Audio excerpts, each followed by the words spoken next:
देश की वित्त मंत्री निर्मला सीतारमण ने 1 फरवरी को संसद में अपना 9वां आम बजट पेश किया। इस बजट का मकसद देश को आगे बढ़ाना और विकसित भारत का सपना पूरा करना है।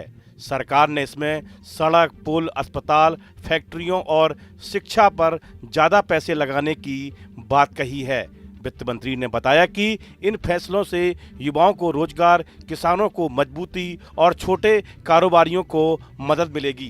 इससे देश की अर्थव्यवस्था को रफ्तार मिलेगी और आम लोगों की जिंदगी बेहतर होगी। इस बजट की सबसे बड़ी बात यह रही कि सरकार ने देश के विकास कार्यों पर खर्च बढ़ा दिया है। वित्त वर्ष 2027 के लिए सरकार पूंजीगत खर्च को 11.2 लाख करोड़ रुपए से बढ़ाकर 12.2 लाख करोड़ रुपए कर दिया गया है। इससे सड़कें, रेल, पुल और दूसरी सुविधाएं बेहतर होंगी और नौकरियां भी पैदा होंगी।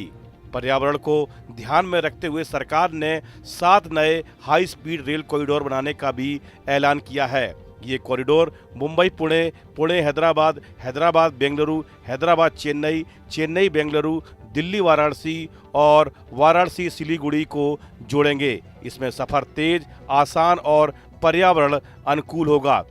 फार्मा और टेक्नोलॉजी सेक्टर को भी बड़ी राहत मिली है। सरकार अगले 5 साल में 10,000 करोड़ रुपए व बायो फार्मा शक्ति मिशन शुरू करेगी, जिससे भारत को दुनिया का सबसे बड़ा दवा निर्माण केंद्र बनाने में मदद मिलेगी।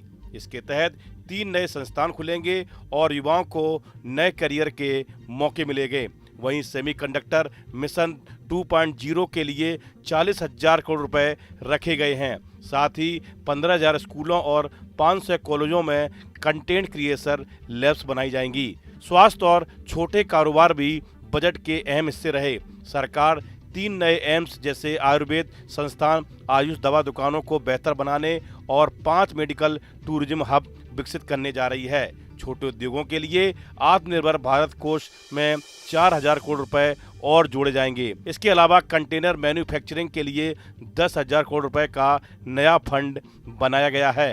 विदेशी निवेश को बढ़ावा देने के लिए NRI निवेश सीमा भी बढ़ा दी गई है।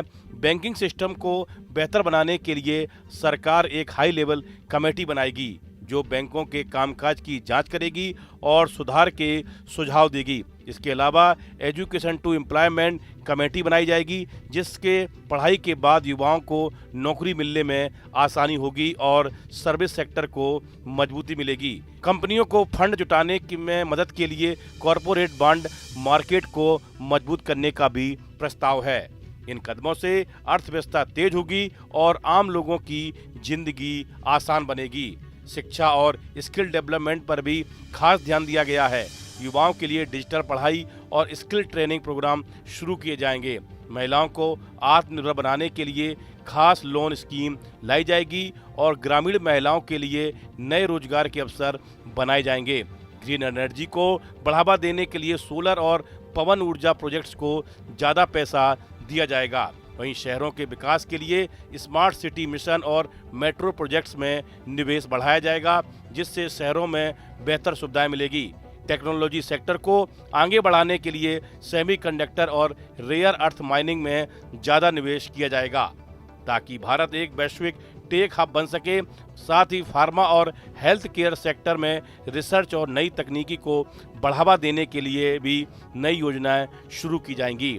इस वीडियो में फिलहाल इतना ही। आप बने रहिए न्यूज नेशन के डिजिटल प्लेटफॉर्म के साथ। आपके मोबाइल पर तुरंत आएगी ब्रेकिंग न्यूज। स्क्रीन पर सबसे पहले दिखेगी बड़ी खबर। देश दुनिया की हर खबर एक जगह। अब आपके मोबाइल पर तुरंत फटाफट इंस्टॉल कीजिए न्यूज नेशन ऐप और रखिए खुद को अपडेट।